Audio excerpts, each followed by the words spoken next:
मेहर report शान अली शेख शहीद चाचा गुलाम अब्बास चांडियो जा कातिल गिरफ़्तार करियो।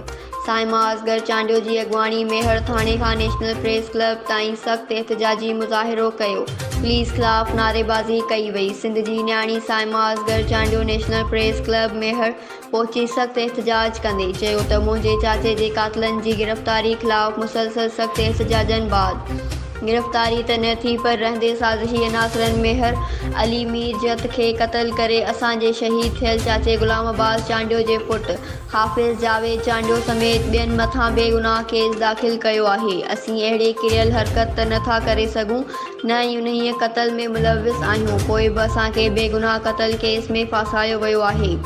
असां हाफ़िज़ जावेद चांडियो खे हथ सां गिरफ़्तारी पेश कई आहे, जेको गाजी खावर थाणे आहे। उन चयो त असीं मेहर अली मीर जत जे क़त्ल में मुलविस नाहियूं, ख़ुदा इंसाफ़ कयो वञे। IG सिंध DIG लाड़काणो खां मुतालबो आहे त क़ुरान पाक ते इंक्वायरी कराए इंसाफ़ कयो वञे, मुलविस जवाबदारनि खे बेनक़ाब करे गिरफ़्तार कयो वञे। Sindh Express news.